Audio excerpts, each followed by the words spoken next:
Hola, soy José Martínez y estamos en nuestro tercer estudio de esta serie, Grandes Mensajes de Pequeños Profetas, sobre los profetas menores y su significado para el siglo XXI, para nosotros los cristianos. Al profeta del que hablaremos hoy probablemente no lo invitaríamos nunca a predicar en nuestras iglesias. Y es que su mensaje nos hubiera parecido demasiado radical, demasiado político. Y también podría ponernos ansiosos el que su descarga principal caería sobre aquellos hermanos más pudientes en la congregación. De la misma forma, nos hubiera parecido mal la manera tan brusca, tan fuerte, en que trataría a los políticos, a los líderes religiosos y hasta a las mujeres en la congregación. Bueno, en resumidas cuentas, que el profeta del que hablaremos hoy no era políticamente correcto. Como un rugido de león, el llamado de Dios ante el pecado de su pueblo había sonado y le llamaba a proclamar palabras de juicio. Quizás pueda sorprender a alguno que su mensaje giraba alrededor de la forma en que Israel había descuidado sus deberes hacia los más desfavorecidos y, en su lugar, a pesar de atravesar la nación un tiempo de prosperidad, oprimían sin misericordia a los más pobres de Israel. Sí, Amós se pronuncia en nombre de Dios contra los que olvidaron sus deberes para con su prójimo y, en su lugar, vivían la vida loca de la prosperidad. El nombre de Amós significa carga o el que lleva una carga. No era un profeta de profesión, como bien aclara él con la conocida frase, yo no soy profeta ni hijo de profeta, sino que cuido ovejas y cultivo higueras. Pero el Señor me sacó de detrás del rebaño y me dijo, ve y profetiza a mi pueblo Israel. Lo que probablemente significa que él no pertenecía a lo que podríamos llamar el gremio de profetas o los profetas profesionales o incluso a la escuela de profetas comenzada por Samuel y tampoco su padre. Amós trabajaba como pastor en Tecoa, una villa a unos 10 kilómetros, 6 millas al sur de Jerusalén, y trabajaba tanto en la ganadería como en la agricultura. Era un hombre de campo, de la vida rural.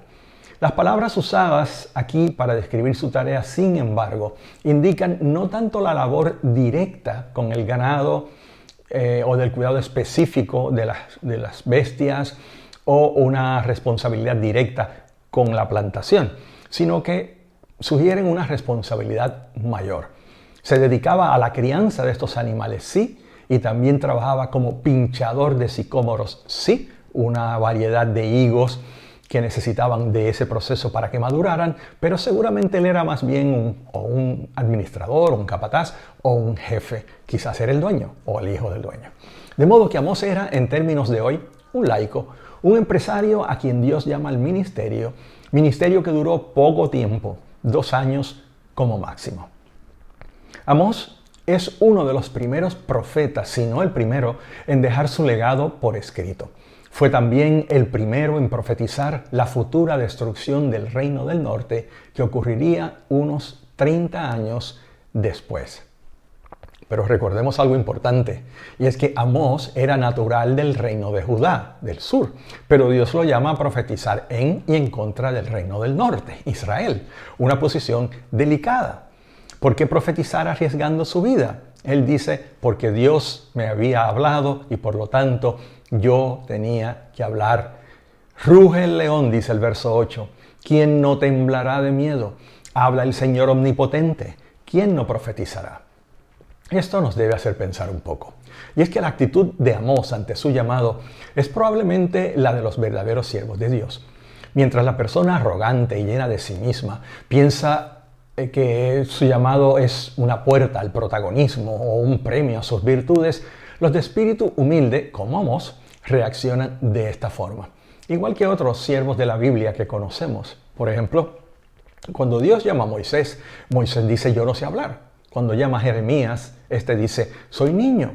Pablo se identifica como el más insignificante de los apóstoles. Y Amós dice, yo no soy profeta ni hijo de profeta, sino que cuido ovejas y cultivo higueras. Los verdaderos siervos de Dios y siervas de Dios son los primeros sorprendidos ante su llamado, y no por una falsa humildad tan evidente en muchos, sino por la genuina conciencia de su ineptitud e incapacidad para la tarea a la que Dios los llama. El tiempo en que vivió Amós fue interesante.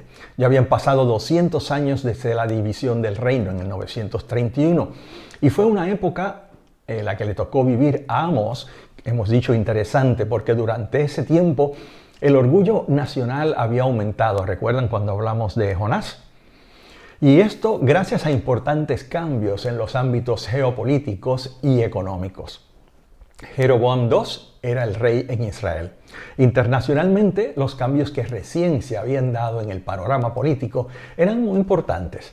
Gracias a esto, la amenaza de los vecinos del norte, Siria, fue acallada. Posteriormente, incluso también el poderío asirio más al norte y al este se debilitó por un tiempo. Y todo esto ocasiona que el camino queda libre para Israel. Queda libre de presiones internacionales importantes, propiciando así un ambiente de tranquilidad y de prosperidad. Jeroboam II, el rey, logró extender los dominios del reino hasta alcanzar los que tenía nada menos que bajo Salomón. Económicamente esto tuvo por supuesto sus efectos. La paz le dio a Israel dominio sobre importantes rutas comerciales y la riqueza llegó, aunque esta riqueza cayó en manos de unos pocos comerciantes. La prosperidad que llegó fue interpretada, sin embargo, como evidencia del favor de Dios.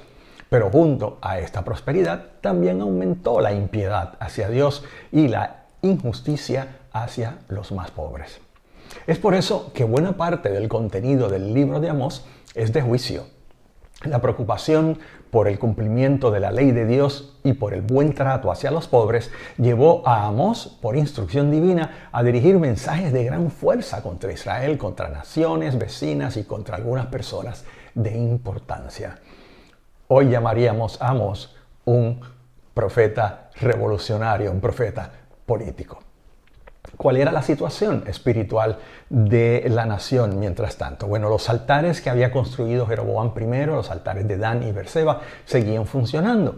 Y esta impiedad espiritual se manifiesta a través de esta actitud incorrecta. Las obras buenas que hacían las anunciaban con bombos y platillos hipócritamente. Dios decía en el 4:5 a través de Amós: quemen levadura en acción de gracias y pregonen las ofrendas voluntarias y vocéenlas, ya que eso les gusta a ustedes, hijos de Israel. Como si eso fuera poco, falsificaban la fe religiosa y la adoración. Era una adoración insincera de la que Dios aborrece. Y él mismo dijo, 5:21 de Amós: yo detesto, aborrezco sus fiestas, no me aplacan sus solemnidades. Si me ofrecen holocaustos, no me complazco en sus oblaciones, ni miro sus sacrificios de comunión de novillos cebados. Aparta de mí, sigue diciendo Dios, el ronroneo de tus canciones. No quiero oír la salmodia de tus arpas. Para completar, había una incapacidad para darse cuenta del juicio que venía. Tenían o seguían teniendo expectativas falsas y equivocadas. En el 5:18 dice Dios: ay de los que ansían el día de Jehová. ¿Qué creen ustedes que es el día de Jehová? Es tiniebla y no luz. Como cuando uno huye del león y se topa con un oso, o al entrar en casa apoya una mano en la pared y le muerde una culebra. Esto es lo que dice Dios. Sigue diciendo que para colmo, silencian a los profetas. Esto en el capítulo 2 y verso 12. Pero ustedes les hicieron beber vino a los nazareos y les ordenaron a los profetas que no profetizaran. Pero lo que más resalta en este libro es la opresión a los pobres. En el capítulo 5, versos 10 y 12, Dios dice a través del profeta así: ustedes odian al que defiende la justicia en el tribunal y detestan al que dice la verdad. Por eso, como pisotean al desvalido y le imponen tributo de grano, ustedes siguen oprimiendo al justo, exigen soborno en los tribunales, atropellan al necesitado. ¿Y qué sobre el libro de Amós? Pues el libro de Amós tiene 9 capítulos que podríamos dividir en 3 secciones. La primera, por supuesto, el rugido del león, los capítulos 1 y 2. La segunda sección, el capítulo 3 hasta el 6, el juicio a Israel contra las faltas a la ley de Dios y contra la complacencia religiosa. Y finalmente el juicio de Dios, capítulos 7 al 9, pero ahora en la forma de visiones. Ahora pasaremos a considerar algunos de los temas y pasajes más representativos de Amós que nos van a dar una idea del mensaje de este profeta.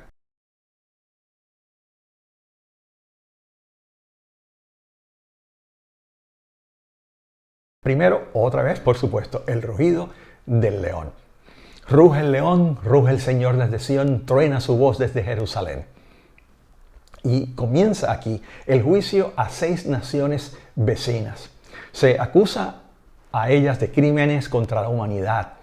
Luego sigue el juicio a Judá e Israel por abandonar la ley de Jehová. En el capítulo 1, verso 3 en adelante comienza una larga sección donde varias naciones son llamadas a juicio.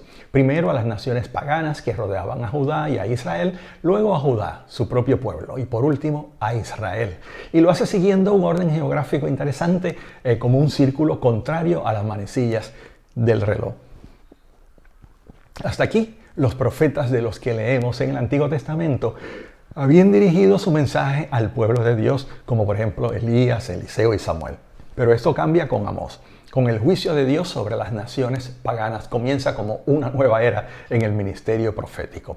Por eso vemos en los siguientes versos del capítulo 1, juicio contra Damasco, la capital de Siria, contra Gaza, ciudad importante de los filisteos, contra Tiro, la ciudad-estado fenicia, contra Edom, aquellos enemigos de Israel, contra Amón, por su crueldad en la guerra, en el capítulo 2 contra Moab y ya en el capítulo 2 y verso 4 el juicio contra Judá, rechazado porque ha rechazado la ley de Dios, distintivo del pueblo de Dios y el llamado de Jehová de ser un pueblo diferente, luz de las otras naciones. Y finalmente, en el capítulo 2 y versos 6 al 16, el juicio contra Israel. La irreligiosidad de Israel llega a su máximo cuando los nazareos y profetas, como ya leímos, representativos públicos del culto a Dios, son molestados y hasta se les impide hablar. Sobre este juicio se habla en detalle a partir del capítulo 3. Pero además de esto, el otro punto importante en este mensaje del profeta a lo largo de su libro son las oportunidades perdidas. En capítulo 4, versos 6 al 11. A veces nos sorprendemos cuando en el Antiguo Testamento el juicio de Dios llega con fuerza sobre una nación o sobre una persona. Y la mayoría de las veces ignoramos la larga trayectoria de pecados y de desoídos llamados al arrepentimiento que precedieron al juicio. Cada castigo en esa trayectoria era una invitación al arrepentimiento, una llamada a reconsiderar cuando aún había esperanza. Y de eso se trata esta sección del libro de Amós. Muchas veces Dios les había castigado, avisándoles que se arrepintieran, pero no se arrepintieron a pesar del castigo. Escuchemos estas palabras del profeta y veamos si podemos detectar algo de ternura en ellas. Yo les hice pasar hambre en todas sus ciudades y los privé de pan en todos sus poblados. Con todo, ustedes no se volvieron a mí, afirma el Señor. Yo les retuve la lluvia cuando aún faltaban 3 meses para la cosecha. En una ciudad hacía llover, pero en otra no. Una parcela recibía lluvia, mientras que otra no y se secó. Vagando de ciudad en ciudad, iba la gente en busca de agua, pero no calmaba su sed. Con todo, ustedes no se volvieron a mí, afirma el Señor. Castigué sus campos con plagas y sequías, la langosta devoró sus huertos y viñedos, y sus higueras y olivares. Con todo, ustedes no se volvieron a mí, afirma el Señor. Les mandé plagas como las de Egipto, pasé por la espada a sus mejores jóvenes junto con los caballos capturados. Hice que llegara hasta sus propias narices el hedor de los cadáveres. Con todo, ustedes no se volvieron a mí. Sigue diciendo el profeta, yo les envié destrucción como la de Sodoma y Gomorra. Quedaron como tizones arrebatados del fuego. Con todo, ustedes no se volvieron a mí, afirma el Señor. Y aquí viene. Por eso, Israel, voy a actuar. Esa frase que yo encuentro tierna, no os volvisteis a mí, otra forma de decir quizás, como diríamos nosotros, no me hiciste caso, nos recuerdan cuando hablábamos del dolor de Dios. Espero que puedan percibir conmigo el dolor en estas palabras. Estas palabras reflejan el pesar del amado abandonado, del padre desobedecido. Y Amós transmite ambos sentimientos. Las palabras y el sentimiento de Dios son las palabras y el sentimiento de Amós. Pareciera como que Amós está también sintiendo ese mismo dolor. Hablemos de algo relacionado a esto, pero un poco diferente. ¿Cuántas veces ha querido Dios llamar nuestra atención y no le hemos hecho caso? En el caso del cristiano, nosotros no vivimos aterrorizados esperando un castigo inminente. El trato de Dios con nosotros es muy diferente. Para los que vivimos bajo la gracia de Dios, las llamadas de atención de parte del Señor no son una advertencia de juicio, como el caso de Israel. Son invitaciones amorosas al arrepentimiento y a la restauración. Pero eso no quiere decir que Dios no use medidas correctivas. Como luego leemos en el libro Carta a los Hebreos, el Padre que ama, castiga. Así dice en Hebreos 12, del 5 en adelante. Hijo mío, no menosprecies la disciplina del Señor, ni desmayes cuando eres reprendido por Él. Porque el Señor al que ama, disciplina y azota a todo el que recibe por hijo. Si soportáis, dice ya en Hebreos 12:7, si soportáis la disciplina, Dios os trata como a hijos, porque ¿qué hijo es aquel a quien el Padre no disciplina? Pero si se os deja sin disciplina, de la cual todos han sido participantes, entonces sois bastardos y no hijos. Cuando Dios nos disciplina, recordemos, no es un castigo, es instrucción, es disciplina. Son medidas correctivas para nuestro beneficio espiritual, como lo dice más adelante en el capítulo 12, el verso 10. En efecto, nuestros padres nos disciplinaban por un breve tiempo como mejor les parecía, pero Dios lo hace para nuestro bien, a fin de que participemos de su santidad. Es de eso de lo que también habla el reconocido pasaje en Romanos 8, sobre toda cosa viene, ocurre o resulta para bien. A veces confundimos el trato de Dios con el pueblo de Israel en el Antiguo Testamento con el trato de Dios hacia nosotros, su pueblo, su iglesia, los que nos hemos convertido a Cristo. Y no es que sea Dios diferente en el Antiguo Testamento a como es en el Nuevo Testamento, pero definitivamente sí su trato, porque estamos bajo un nuevo pacto, un pacto por la sangre de Cristo, un pacto de gracia. Así que, repito, cuando somos sometidos a disciplina por parte de Dios, es con un fin correctivo, no punitivo. Es mejorar nuestra vida, no castigarnos. A pesar de eso, no debemos ser como el pueblo de Israel de los tiempos del profeta Amós, resistentes a la disciplina divina, sino dóciles y humildes, como buenos hijos ante un buen padre. Pero bueno, volvamos al texto de Amós. Otro punto importante en este resumen de su libro es cuando dice: prepárate para venir al encuentro con tu Dios, en el capítulo 4. El festival religioso que se celebraba en Israel tenía como propósito renovar la relación con Dios. Amós invita a un encuentro, pero ahora se trata de un encuentro de juicio, pues Dios es capaz de cumplir su juicio. El pueblo piensa que aquello de prepárate al encuentro con tu Dios va a ser algo bueno, pero va a ser un encuentro de juicio. He aquí el que forma las montañas, dice el profeta, el que crea el viento, el que revela al hombre sus designios, el que convierte la aurora en tinieblas, el que marcha sobre las alturas de la tierra. Su nombre es el Señor Dios Todopoderoso. Qué descripción hermosa de Dios. Pero el punto 7 dentro de este resumen del libro es lo que yo le llamo el divino aguafiestas. Ya había mencionado que el ambiente era festivo, seguramente una muchedumbre se había congregado para la ocasión, una festividad religiosa supuestamente para adorar a Dios. La congregación estaba delante de Amós y Amós decide por qué no aprovechar esta oportunidad. El tono del profeta cambia un poco ahora. Esta parte de su mensaje tiene un tono funerario. ¿Se lo pueden imaginar? La gente ha venido de juerga religiosa, eso sí, y Amós les suelta un sermón fúnebre. Vaya aguafiestas. Anuncia y describe aquí el juicio que viene.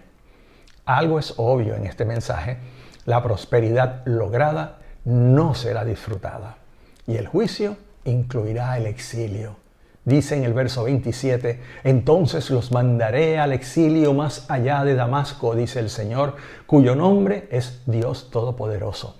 Más adelante en este capítulo 5 se detallan las causas del juicio que ya hemos visto: pecados contra los pobres, ausencia de justicia, falsa religiosidad. Con estas palabras es que se emiten esas razones para el juicio. Ustedes convierten, verso 7, el derecho en amargura y echan por tierra la justicia. Por eso, como pisotean al desvalido y le imponen tributo de grano, no vivirán en las casas de piedra labrada que han construido, ni beberán del vino de los selectos viñedos que han plantado. Ustedes oprimen al justo, exigen soborno y en los tribunales atropellan al necesitado. Y sigue hablando sobre cómo aún el culto que se suponía tenían a Dios como objeto es aborrecido por Dios. Ya leímos algo de esto anteriormente. Verso 21. Yo aborrezco sus fiestas religiosas, no me agradan sus cultos solemnes. Aunque me traigan holocaustos y ofrendas de cereal, no los aceptaré ni prestaré atención a los sacrificios de comunión de novillos cebados. Sigue diciendo, aleja de mí el bullicio de tus canciones. No quiero oír la música de tus cítaras. Pero aún en medio de tanta infidelidad, hay oportunidad. La puerta del perdón y de la vida aún está entreabierta, invitando. Amós hace un llamado a buscar a Dios, versos 4, 6 y 8, y a vivir como pueblo de Dios, haciendo justicia. Capítulo 5, verso 4. Así dice el Señor al reino de Israel. Búsquenme y vivirán. Busquen al Señor y vivirán. Otro problema señalado a lo largo del libro, que es mi punto 8, es el materialismo. Ya habíamos adelantado que la prosperidad material era a la orden del día. Las cosas, los placeres, la comida y el ocio subían en la escala de valores, haciéndolos más importantes que la justicia, que el vivir de acuerdo a la ley de Dios. Dice así. Ustedes que se acuestan en camas incrustadas de marfil y se arrellanan en divanes, que comen corderos selectos y terneros engordados, que beben vino en tazones y se perfuman con las esencias más finas sin afligirse por la ruina de José. Ese era el pecado. Hemos visto sobre la persona de Amós, sobre el tiempo en que vivió. Hemos tratado de resumir el libro con todos estos puntos, pero ahora nos llegan los capítulos 7 al 14, los juicios de Dios, que se dan en 5 visiones, capítulos 7 al 9. Esta tercera y última sección del libro es diferente a las demás. Pero una cosa es clara, y es que según avanzan estas 5 visiones proféticas, se hace evidente la tendencia al aumento en la inevitabilidad del juicio inminente. La primera y segunda y tercera visión son juicios con langosta y con fuego que se anuncian. Esta primera, langosta, y la segunda con fuego, consisten en avisos del juicio de Dios inminente. Ante el castigo que viene, Amós intercede por el pueblo con éxito. Cuando las langostas acababan con la hierba de la tierra, exclamé, Señor mi Dios, te ruego que perdones a Jacob. ¿Cómo va a sobrevivir si es tan pequeño? Entonces el Señor se compadeció y dijo, esto no va a suceder. El Señor omnipotente me mostró entonces otra visión. Vi al Señor llamar a juicio como un fuego que devoraba el gran abismo y consumía los campos. Y exclamé, detente, Señor mi Dios, te lo ruego. ¿Cómo sobrevivirá Jacob si es tan pequeño? Entonces el Señor se compadeció y dijo, esto tampoco va a suceder. Pero no ocurrió lo mismo con la tercera visión. El Señor me mostró, en el verso 7 dice Amós, el Señor me mostró otra visión. Estaba él de pie junto a un muro construido a plomo y tenía una cuerda de plomada en la mano. Y el Señor me preguntó, ¿qué ves, Amós? Una cuerda de plomada, respondí. Entonces el Señor dijo, mira, voy a tirar la plomada en medio de mi pueblo Israel, no volveré a perdonarlo. Los altares paganos de Isaac serán destruidos y arruinados los santuarios de Israel. Me levantaré con espada, sigue diciendo Dios, contra el palacio de Jeroboam. Esta visión presenta a Dios como tomando las medidas de una pared, quizás la muralla de Samaria. La plomada, el equivalente antiguo a un nivel, permitía asegurarse de que una pared en construcción se hacía derecha o que permanecía recta a lo largo del tiempo. Era un trozo de plomo al final de una cuerda. La evaluación con la plomada se repetía para detectar inclinaciones en las paredes y ayudar en la decisión de si por su peligro tenía que ser derribada. En este caso, Dios usa la plomada. Ante el resultado, el profeta enmudece. Dios envía su juicio. Capítulo 8 vemos la cuarta visión. Así me ha mostrado el Señor, he aquí un canastillo de fruta de verano. Y a través de esta visión y con un juego de palabras en lengua hebrea que no es fácil reflejar en el castellano, Dios anuncia que vendrá el juicio. Jehová juró por la gloria de Jacob, no me olvidaré jamás de todas sus obras. El capítulo 9 vemos la quinta visión. El engreimiento de saberse el pueblo escogido de Dios ha hecho a Israel pensarse ser valioso en sí mismo. Ha olvidado que es por la gracia de Dios que han sido llamados a ser su pueblo. En palabras terribles que nos hacen recordar el Salmo 139. Dios les asegura que el juicio es terrible y que el juicio es ineludible. Así que hemos visto la persona, el tiempo, el libro de Amós y los juicios de Dios en los capítulos 7 al 9, con estas 5 visiones. Pero queda un punto más, y son las notas de esperanza, capítulo 9, versos 8 al 15.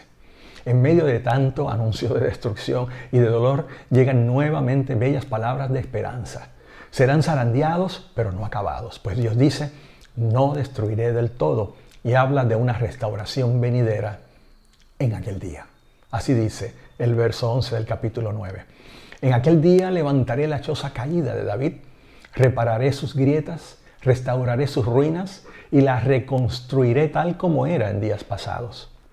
Verso 13. Vienen días, afirma el Señor, en los cuales el que ara alcanzará al segador y el que pisa las uvas al sembrador. Prosperidad increíble. Los montes destilarán vino dulce, el cual correrá por todas las colinas. Restauraré a mi pueblo Israel. Ellos reconstruirán las ciudades arruinadas y vivirán en ellas. Plantarán viñedos y beberán su vino. Cultivarán huertos, comerán sus frutos. Y, finalmente, la promesa tantas veces presente del regreso a la tierra prometida a Abraham. Plantaré a Israel en su propia tierra para que nunca más sea arrancado de la tierra que yo le di, dice el Señor tu Dios. Y con esas hermosas palabras de esperanza, finaliza el libro de Amós y casi nuestro estudio de hoy, porque no hemos terminado. Nos resta aclarar un par de puntos importantes relacionados con el contenido del libro de Amós. Primero,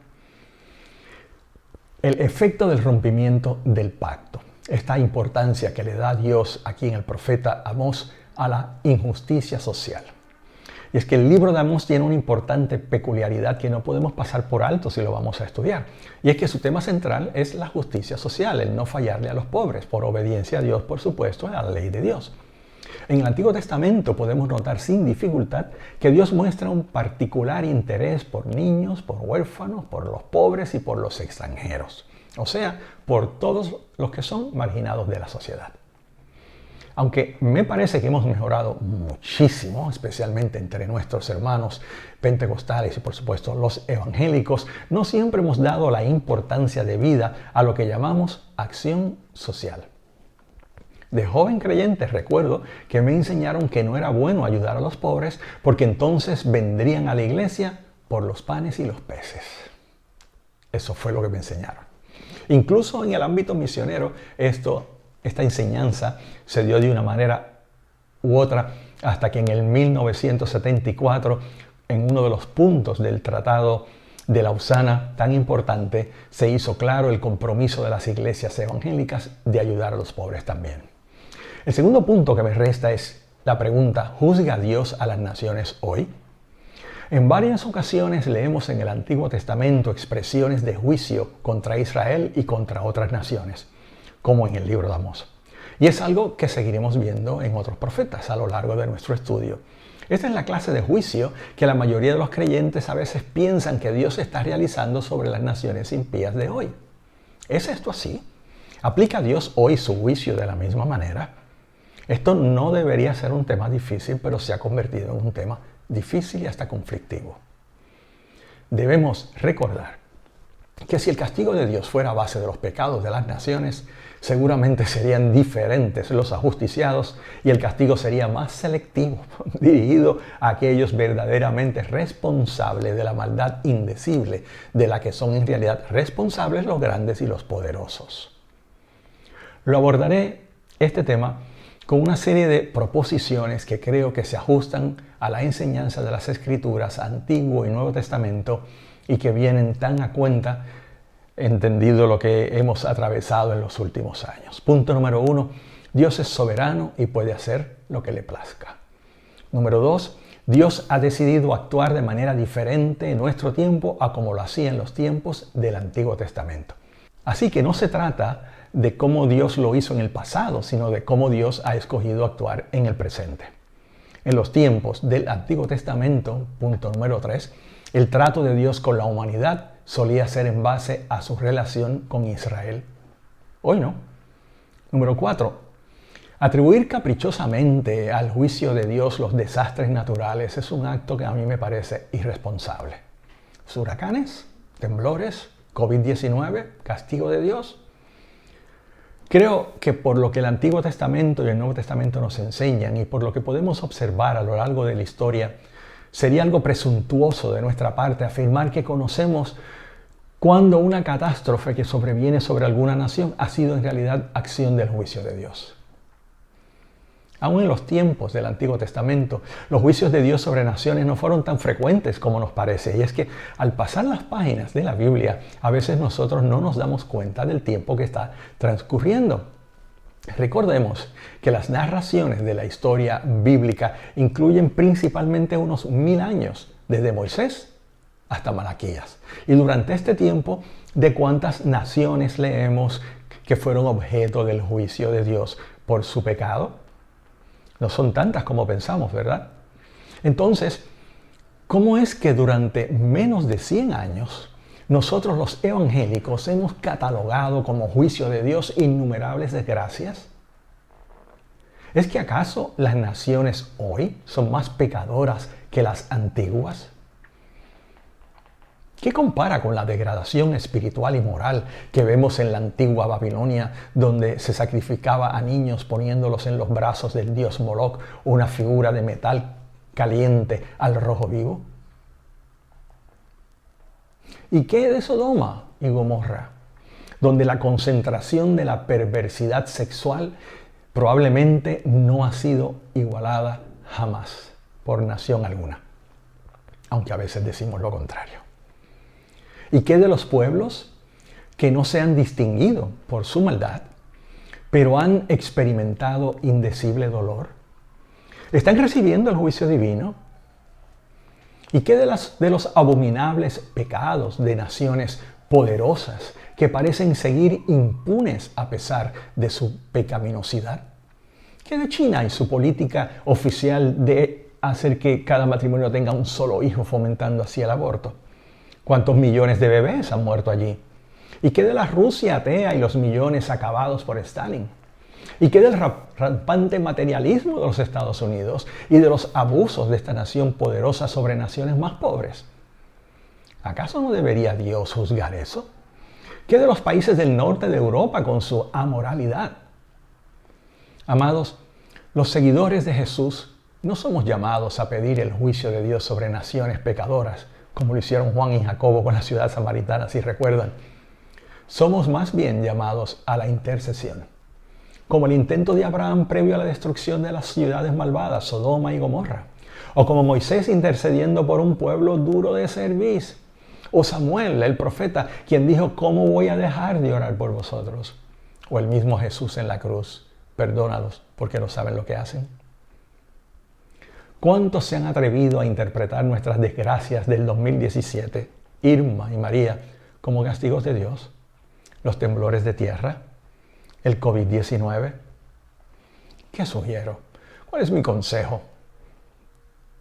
Número 1, que seamos cautos en nuestros juicios adjudicando culpa a las naciones supuestamente castigadas. Recordemos que el falso profeta no es tanto el que profetiza mentira, sino quien le atribuye a Dios las mentiras que proclaman. Número 2, que confiemos en la justicia de Dios. Si Dios no juzga ahora al que lo merece, ya los juzgará con justicia en el juicio al final de los tiempos. Tercero, que cuando comentemos sobre las desgracias ocurridas en naciones, sea la nuestra o en el exterior, sea el dolor, el amor y la solidaridad las que dominen nuestros comentarios y nuestras acciones. Cuarto, que nuestro mensaje hoy no sea uno de juicio. Nos corresponde anunciar el mensaje de las buenas noticias. Las buenas noticias. El evangelio que anuncia a todos que los brazos de Dios continúan abiertos para todos los que se acerquen arrepentidos y reconociéndole como Salvador y como Señor. Que Dios te bendiga y será hasta la próxima semana.